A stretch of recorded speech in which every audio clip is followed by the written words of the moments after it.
One of our first main projects we're going to do is we're going to install a new furnace system. This one is a really old one, and it seemed like it's struggling to put out much heat at all. So we're going to replace that with a new system.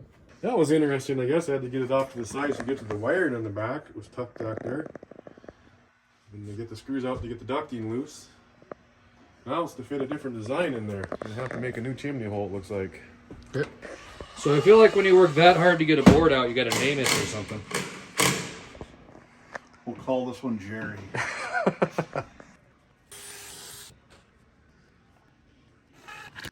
So then you want to show this to the wife and explain to her that it takes more than one power tool to do jobs. That's the reason to go buy more tools.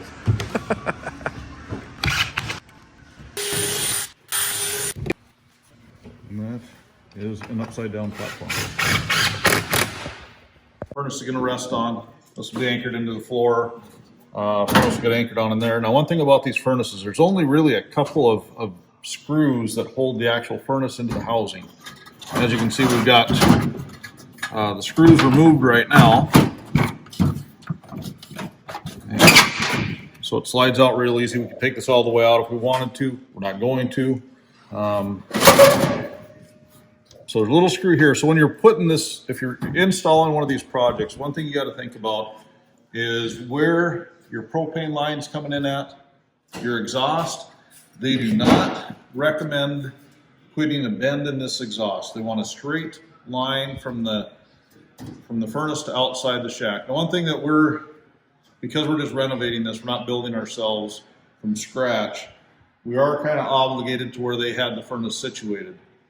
It's not recommended to have the inlet and exhaust on the front of the shack where it's going to be picking up sleet and snow and crap off the road. What we're going to be doing and what we've been working on for a while is building a cover for this so that it won't just keep the snow and the ice out from slopping in there when you're driving down the highway, but also to help block it from snow gathering in there when you're leaving it out on the ice for a weekend or plan to come back the following weekend. So, because these will pack with snow sometimes.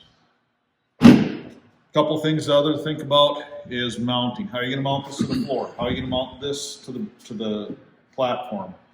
What we're going to be doing is mounting the floor is pretty easy. Pre-drill our holes, get everything anchored in there nice and tight. Put plenty of screws in. Got nice 3/4 inch plywood on the decking, so that's pretty easy. But coming through here, we're going to want to just kind of come right through the housing, but you want to make sure you miss anything vital when we're anchoring this down into the wood. After getting everything set in place, it's a nice thing about not having anything permanently mounted. Trying to find where the plumbing and everything is going to work the best. We're actually twisting this at a 45-degree angle as opposed to twisting the exhaust. And we're also going to put an access panel on the other side going into the bathroom so we can get at the propane line and the thermostat wires a lot easier. So when you have two round old guys on their knees trying to get underneath a little cabinet to work on a furnace, decide that, hey, let's maybe work a little smarter. So we're going to be taking this stove out, and they're usually pretty simple, and this one is too, to take out of here, because we took the cover off and then we just got the 4 screws that anchor it in place, and then remove the gas line, and then that one's good to go.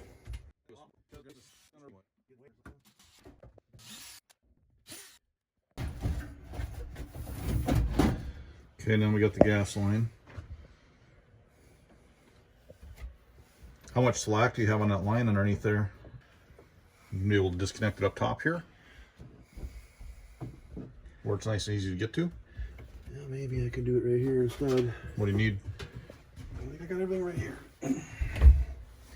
Do another line underneath. Yeah, that'll make life a lot easier. Of course, you never want to start just turning anything without holding a secondary wrench on it, so you twist something off. Then always make sure your gas line, your actual propane tank is not connected. Well, it's connected, but it is off. Or that. But it should actually, yeah. Maybe you should be pulling your tank off. Yeah. No, that was just me.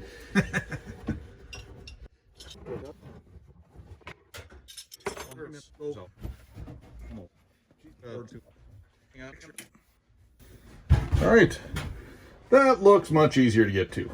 Now we can work on that nice and easy. I think we should have that in the first place. Yeah, that might not have been a bad idea. Old furnace, and we found out, at least from the magic marker on the top of the furnace, says 18,000 BTU. Couple different manufacturers, why different styles here. This is an Atwood, this is a Suburban. 35,000 BTU, 18,000 BTU. Now this one here, the firebox, you can kind of see it a little bit in there. Okay, and then on this one, this is your firebox in here. Anyway, long story short, very tiny, a lot bigger. This is gonna heat that 22-foot shack a lot better. And we're also gonna do some ducting. Now, one thing with a lot of these fish houses, well, most all of them, they put the furnace underneath the stove, they kick out of a few ducts in the front of the stove, and there's nothing going to the back of the shack. So what we're gonna be doing here in the next episode or two is we're actually gonna run ducting like I have in my shack, all the way back to the back of the house from the furnace. That way it distributes heat all the way through. Floor is so much nicer.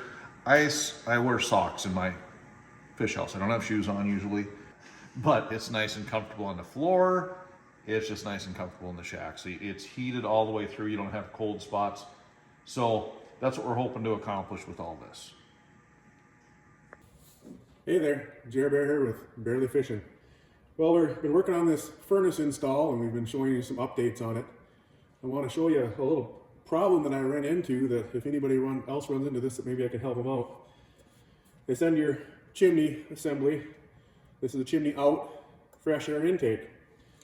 Well, I don't know if the company forgot to send anything to add to this to go to your fresh air, but there's nothing in the box, and I'm not finding anything from anybody that I can get as far as plastic piping to connect this to the fresh air intake, and it's actually into the furnace farther than even where the exhaust one goes out, because this one's actually a double wall and it goes over the exhaust pipe.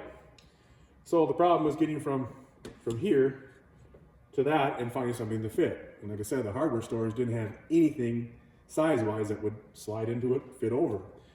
So what I ended up finding out, went to a muffler shop, got a piece of 2-inch pipe.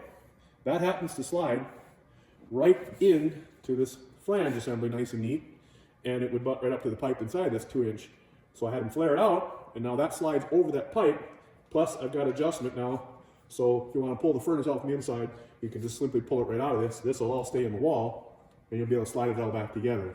So if you run into a problem finding piping to fit some of these adapters that these companies send with this stuff, don't be scared to look at exhaust pipe. Might get you out of a bind.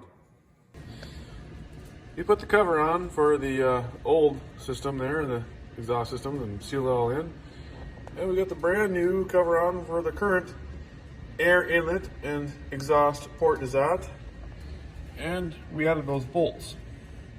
And we are going to build a cover that's going to go off of that.